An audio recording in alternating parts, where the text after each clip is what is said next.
Welcome to Smashy Business Show. I am Ward Ahmed, and today we have a very special host with us. Please join me in welcoming Abdel Majid, an accomplished journalist with over a decade of experience in both print and digital newsrooms. His impressive career includes roles at the Express Tribune in Karachi, Gulf News, and Ed Design Magazine. Now, as the senior executive writer and presenter for Smashy Business and Smashy Sports, he's ready to bring his exceptional storytelling and insights to our show. Hello, hi, thank you for being here today. How are you, Worth? I'm good, thank you. Thank you for making it. Yeah, it's good to join such a esteemed publication, digital publication. And let's see, hopefully upwards and onwards from here. Yeah. And, just to begin, and just so you can tell the hot audience who you are, your career has been impressive, particularly your role as business editor in the Express Tribune in the leading newspaper of Pakistan. I have a question for you. Can you share one of the most exciting or challenging stories you covered during that time? For a country like Pakistan, it's always the budget. Because the budget comes in June and there's always something happening. There's always money going towards non-development expenditures. I know it's a very technical term, but it's always the budget. It was always special for me. So yeah, that is like one of the stories that I waited for throughout the year, because we would do live coverage of it. We would do live stories, social media, everything was about the budget of Pakistan for the next fiscal year. So yeah, that is the most important thing. Usually what we do, the good thing about my organization in Pakistan was that we could work across beats. So I worked on sports as well. Obviously, guys, we love sports, love to play sports and love to watch sports. Cricket is very big in Pakistan. Football is now becoming big. So yeah, sports, lifestyle, national news, international, politics.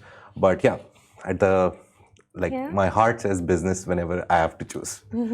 And what really, instigated your love for journalism? It was my parents, to be honest. They were very avid readers. My father always read the newspaper, like 3-4 newspapers in the morning. My mother used to read books, digests. So I guess that comes from your parents when you see them reading every day, something at least for 5 minutes. So yeah, reading, then eventually writing, and that journalism is the best career if you're into reading and writing, I guess. So yeah, eventually I moved into journalism, did my bachelor's in journalism, did my master's in journalism, and worked in a newsroom, a digital print, broadcast newsroom for nearly a decade. Wow, that's really impressive. And just to begin, did you see what happened last night? Yeah, it was a very confusing situation for the world, to be honest. We saw the Golan Height attack apparently by Hezbollah. Hezbollah has not taken responsibility of it. Israel says that Hezbollah did the attack. The US also thinks that Hezbollah did the attack on Golan Heights in Israel. And then the attacks by Israel on southern Beirut. Everything is turning out to be in a form of anarchy or chaos right now in the world. After the conflict that is going on, and now Israel waging another war or a conflict with another country in the same region, I guess it's not good for business perspectives, and it's not good for the people. To be honest, when we talk about business, we talk about the people. At the end of the day, the people are the main thing, main notion that gets affected. And already Lebanon is going through inflation. There's a higher cost of living, everything. They've seen a war in the last decade as well. So I don't think it's good for the world. I don't think any conflict is good for the world. War, conflict, anything that can affect business is never good for the world. Yeah. So let's hope, hopefully things de-escalate. The UN coordinator for the region, she said that Israel and Lebanon should find a diplomatic solution. Kamala Harris, US Vice President currently, and most probably the Democratic nominee for the president, she said that de-escalation and a diplomatic solution is the best way to go right now. So everyone is in favor of a diplomatic solution right now. Yeah, and how do you think this will specifically impact Lebanon's economy? Lebanon's economy, to be honest, it's already in shambles. It's everybody knows, the region knows that Lebanon is not a great country when it comes to their per capita GDP or their economic condition in regards to foreign direct investment. No one wants to invest in Lebanon. Lebanon doesn't have enough products to sell to the world. They are doing good, they're doing fine, but Lebanon was not like this. It was a very good, and it belongs to a region which is very prosperous.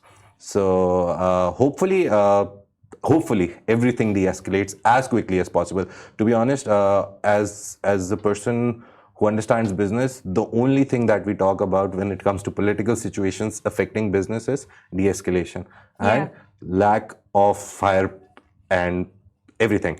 Everything good comes when there is harmony, peace, and tranquility, calmness. Businesses develop only then. Otherwise, it's always bad for business, people, businessmen, and eventually the whole global economy. I definitely agree with you. And just to give you all a bit more context, what essentially happened last night is that Israel has kept their promise to Lebanon and issued a strike in the suburbs of Beirut. According to the Lebanese Health Ministry, at least 3 people were killed in the Israeli strike in Lebanon and 74 people were injured. And consequently, what has happened is that there are various flight industries that have canceled their flights. Specifically, Fly Dubai has revised its flight schedule to Beirut and will operate 2 daily flights until August 2, and they will continue to monitor the situation closely. So out of the 3 people, it's 1 woman and 2 children. And we've seen throughout the conflict in the last 2 years that is happening between Israel and Gaza and Israel and Palestine. And even throughout history, if you see the conflict, it's always the women and the children that suffer. And again, not good for business. Not good for business in this regard that those are the people that the men earn for. It's always the family dynamics that we have to take into account. The family dynamics, if you hurt a woman, if you hurt a child, humanly it's wrong. And when you go towards the moral side of it, it's wrong. So no deaths of children should take place, I guess. Children are very cute. I have a 4-year-old myself. I can understand the pain of the parents who go through these tribulations. So I would just say that de-escalation. Definitely Stop fighting and get to a table, talk about the problem. And it's not like that Israel is not suffering from economic setbacks because of these conflicts as well. War always has a cost. It always has a cost attached with it. And no one wins in a war. Everyone loses money, everyone loses resources, everyone loses business, everyone faces trade restrictions. Any conflict that Israel is involved in right now, or any other country in the world, globally we see there are a lot of other conflicts going on. No conflict is good for business. I would say everyone should just take a chill pill, I guess. I agree with you. No conflict is good in business. And, you know, speaking in conflict, many people as of lately are very conflicted about the Olympics in Paris. They are saying that it's very unethical, and something specifically that has occurred is that they have banned the hijab in the Olympics. However, the UAE brand Lara Active, known for its stylish and functional modest wear, has used AR to bypass the hijab ban. Essentially what it is that they teamed up with Tactical, this innovation studio, and they created this virtual try-on. And a virtual try-on, it's kind of like Snapchat. You know, when you go on Snapchat, you put on a filter, and essentially what it does is that, you know, it basically creates an AR lens that depicts Marianne, France's symbol of liberty, and you will, you know, instead of seeing her, you're going to be wearing a hijab instead of her traditional Phrygian cap. It's good, to be honest. The good thing about it is after, like in the last 2 or 3 years, we have seen AI take a central role in everything we talk about in business. I remember I read a report recently that in the last year, the startup industry saw that nearly 75% of the business went into generative AIs. And combine that with our augmented reality that we're seeing. We've already seen augmented reality on a lot of social media channels, Instagram, all these filters. These are all augmented reality. So people having the power at the very base, people having the power to use AR to make a change, it's a very good thing. And I agree with you. That also shows that Paris Olympics is not doing good. They spent $1.5 billion on cleaning the Seine River because a lot of water events, aquatic events were supposed to happen there. But last night we also saw that the men's triathlon race was cancelled. So to be honest, Paris is not doing great as a host. France sports minister bans the hijab. The opening ceremony, Yeah. We also saw how controversial it was. It divided opinion. A lot of people were in favor, but a lot of people in this region, especially Middle East and GCC, the Muslim majority countries, they were very against it. And even the Christianity, it depicted the Christianity emblem. So those people are not happy as well. So I guess Paris has to do better. They have till August 11. Yeah, The they have Olympics, time. They they have still time. have, even a day is enough to make your image better. So I guess they have time. They should go back and revise whatever they're doing. And Lara Active, I should say we should salute them. They Yes, came up with a yes. very, very innovative idea of taking it a notch further and putting a hijab on the emblem of Paris Olympics. That's a great story, to be honest. And Yeah, it's again, a a very great UAE-based story. brand. I think this region and the country that we're in, UAE, they're doing great in AI, AR, VR, whatever you say, technology-wise, they're doing great. So this would have come from here. Yeah, I definitely agree with you. You know, we're seeing here how AI, it can bridge innovation and culture together. However, could it also disrupt relations? Because not everybody salutes what they did. Obviously, see, everything that you do in the world, there will always be one person who won't like it. Yeah. There will always be one person. It's That's always true. the ratio of 99 to 1. And if you're doing something that everyone likes, you're not doing something new or something great. So I personally believe that taking these initiatives, and it's not like they hurt any religious sentiment or they hurt any country's foreign policy or they hurt any business. It was just a very creative campaign around what was being done by one country and what the women should have the right to do.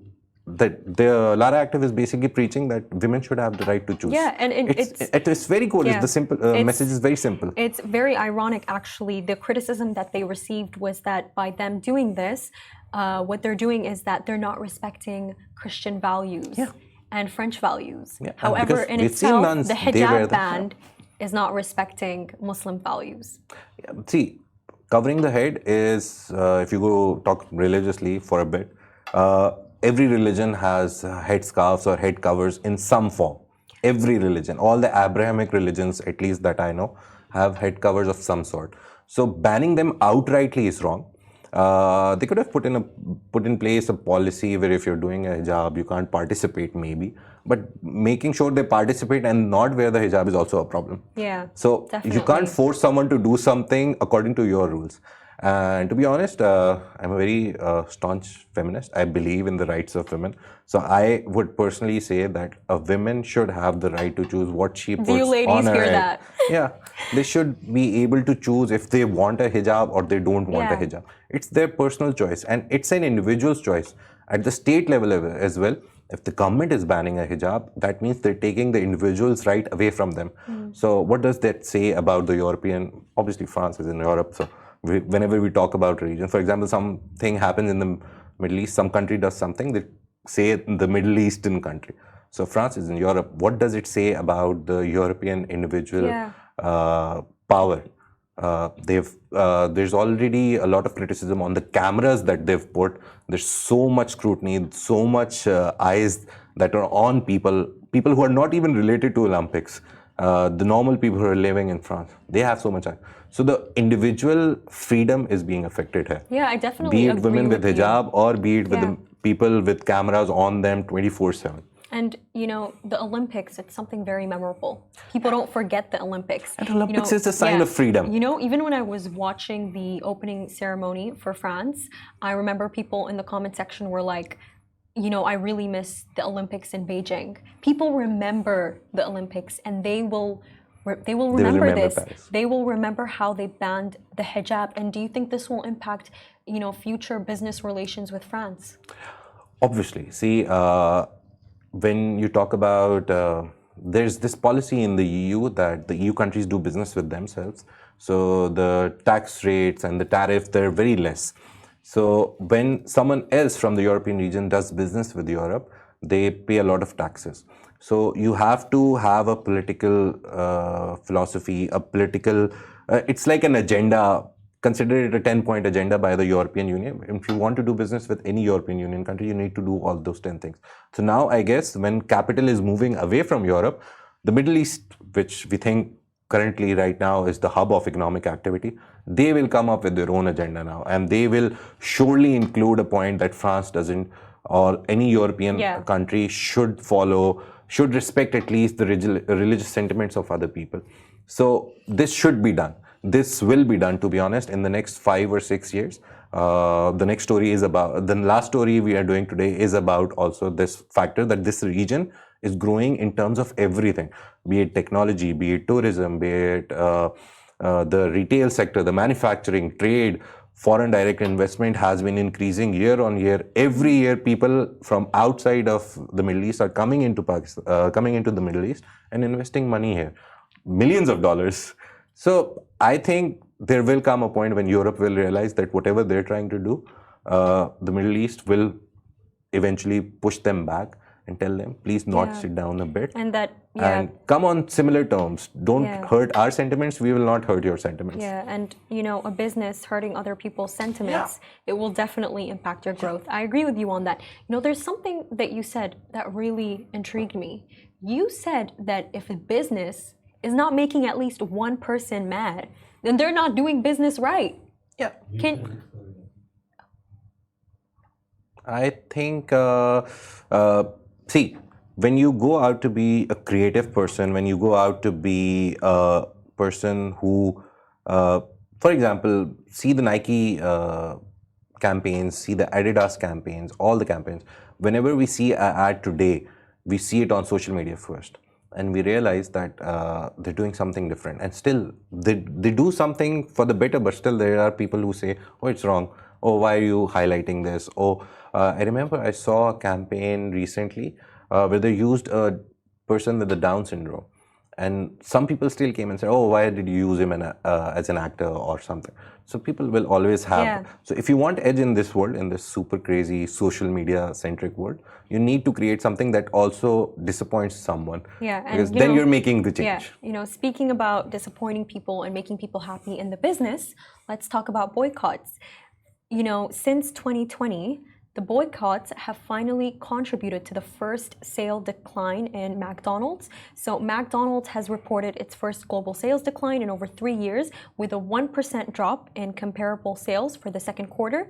This decline contrasts with analysts' expectation of a 0.5 increase. Yeah, McDonald's, Starbucks, KFC, basically Yum Foods, which owns KFC and Pizza Hut across the globe. You name any big brand that has been on the boycott list curated and created by people in this region who are against Israel's occupation in Palestine and the conflict basically. And they're on the side of Gaza and Palestine.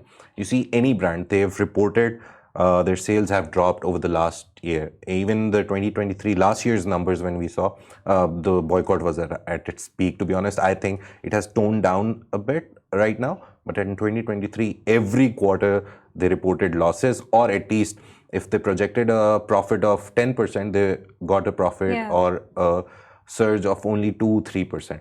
So that's loss for them. That's a big loss for them, and I definitely think that boycotts they work on businesses when there's peer pressure from the media. Yeah. They definitely work when there's peer pressure, because we see, there are many brands that support Israel, but only some of them receive the brunt of the boycotts, and I truly think it's because of the criticism online. It's good to hold businesses accountable. However, do you think there are other people who are affected by these boycotts economically? The people who work at those branches or at those franchises or at those companies, the students, the part-time workers, they get affected, obviously. But I believe in the theory that for the greater good, sometimes you have to make small sacrifices. And people who are working there, some of them were, if you see the reports, the stories done by a lot of publications, you see people talking to them and they're like, fine. If they're doing this thing for a good cause, we'll find something else. We'll find a new job. But these boycotts especially, they've become a very big thing. And I personally feel boycotts don't affect these giants very much, because even in this news, we saw that it's only 1%. It's not like 10% or 20%. Those are big numbers, 1%. But at least it's affecting businesses. And businesses, actually frame the political philosophies, political landscape of the countries. So if a big business, which is US based, suffers loss due to a boycott, obviously that pressure will go to the country as well. So businesses suffering will eventually lead to a change of political will. Yeah. And mainly, I would just say continue the boycotts. Yeah. I am in support. I guess a lot of people in this region are in support. We saw Indonesia taking a government level stance against, in favor of these boycotts and against products from the Western markets. On a government level, that got affected. The last quarter of this year, Unilever, one of the biggest FMCG brands, that suffered a great deal of like 7 to 8% loss in the buying of products. I think they work.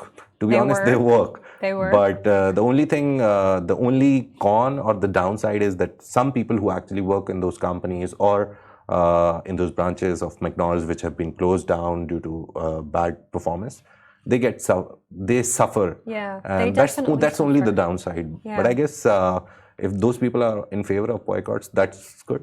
Maybe it's a small sacrifice for a very, very big cause, I guess. It's really interesting that you say that boycotts work, because a few days ago I said that they don't work. Yeah, see, because I think people boycott by convenience. This Gen Z thing that everyone is talking about right now, the Gen Z is actually very active on social media. So boycotts do work now. If you talk about millennials like me, like the last generation before Gen Z, for us, maybe they didn't work, because social media in the last 10 years has become a very big and very important part of everyone's policy. Every business now prefers spending more on social media and less on the traditional newspapers, TVs, radios. They spend, I guess, if you want an estimate, 80% of the spending, the marketing spending and the PR spending is on social media. Yeah. And Gen Z is social media savvy. Yeah, and they are the new clients, they are the new customers. So businesses have to understand that if they want to keep Gen Z happy, they have to understand their sentiment. Yeah. The sentiment analysis has to be pretty clear. They need to hire Gen Zs to do a sentiment analysis of their own generation. And then base their policies, their business policies, how they will do business, which cause they will support and which cause they will not support according to that. See, I definitely agree with you in the sense of that, businesses, they have to know what their consumers want. However, I don't agree with you on the point that boycotts always work, because different consumers want different things. For example, for me, it's very easy for me to boycott Starbucks because I don't like coffee. Do you know what I mean? Boycotts, they're very convenient. They're depending on what the consumer likes and what they don't like. But I would say, we have to take, whenever we're considering data, we have to take exceptions out. You don't like coffee, a lot of people do. So the general sentiment is that a lot of people like coffee. So, and a lot of people love Starbucks, Costa, there's Tim Hortons. Tim Hortons is Canadian, so you go to Canada, you see everyone with a Tim Hortons cup in the morning. It's like a cultural thing. If you're not holding a Tim Hortons cup, you're not Canadian in the morning. So yeah, for those people, it actually works. So if those people who are regular buyers, there's this thing in business that you don't focus on the buyer who just comes to you once and buys and leaves. You focus on the buyer who is a repeat customer, because that person gives you money every day. So if the repeat customers are boycotting, that affects business. So yeah, your point is good in some regards, but I see what you mean. Positively disagree with you that it actually works. We have something exciting to announce. So Saudi Arabia has submitted a bid to host the FIFA World Cup 2024, aiming for a historic 48-team tournament. Yeah, FIFA has expanded the tournament to 48 teams. It's usually 36 teams. Formerly, it used to be 8 teams also. So, and the good thing about this is, in December, the FIFA will visit Saudi Arabia. They'll take a look at all the plans. Yesterday night, they announced another stadium in Riyadh. 2 days ago, we did a story about another stadium that they're building. So Saudi Arabia is putting in place the plans already. It's 2034. It's 10 years away. We saw that with Qatar as well, that 10 years before they were granted the World Cup in 2022, they hosted the World Cup. 10 years before they started construction. Very good for business. Qatar opened up a very huge market. Everyone was trying to go to Qatar to take their piece of the cake. from the building of the stadiums, and they built great 9 stadiums, and 3 of them were like sustainable. They converted them, they scrapped them. So Saudi Arabia will obviously follow that kind of plan. Good for business, good for the region. Australia and South Africa were in line. That is like 99% confirmed that Saudi Arabia will host the 2034 World Cup, because the other 2 contenders have pulled out. So until and unless there is a very rare possibility that someone else jumps in, that we want to host it, Saudi Arabia is for sure 99% confirmed your host for the 2034 FIFA World Cup. You know, I think this is really beautiful because it aligns with their diversification plan for 2030. Yeah. You know? And Saudi Vision 2030, we've seen, I recently visited Saudi Arabia like 2 weeks ago. And when you go to the cities, I went to Jeddah, Riyadh, Makkah, you go to the cities and you realize that they are building something. To be honest, in the Middle East, if you talk about development, I personally believe construction-wise, real estate-wise, development-wise, business-wise, UAE is a lot in front of Saudi Arabia. Obviously, Saudi Arabia is a bigger country, but Saudi Arabia is now becoming something else. It's becoming a whole new giant, to be honest. The NEOM projects, the new Murabba projects, you talk about any the region. Real estate projects. Yeah, you talk about any neighborhood in Saudi Arabia, they're building something. So with that, getting Sports World Cup for 2034, it's going to be great, not only for Saudi Arabia, for the region, for Middle East, for GCC countries. We've already seen in the last, to be honest, I am in love in this, I'm in love with this region, because every business, every person is trying to establish an office in either Saudi Arabia or UAE or Qatar, or they're coming to this region. So business-wise, it's a great news for the MENA region. And I hope that sports, there's a thing called sports tourism as well. Qatar brought a lot of tourists to Qatar. The world opened Middle East to Qatar. So I personally think the World Cup in Saudi Arabia will be great for business. Yeah, and with that being said, if you love this region like Majid does, if you love business, do make sure to tune in for our next show tomorrow morning. Thank you. Thank you for making it today. Thank you. Take care, everyone. Bye.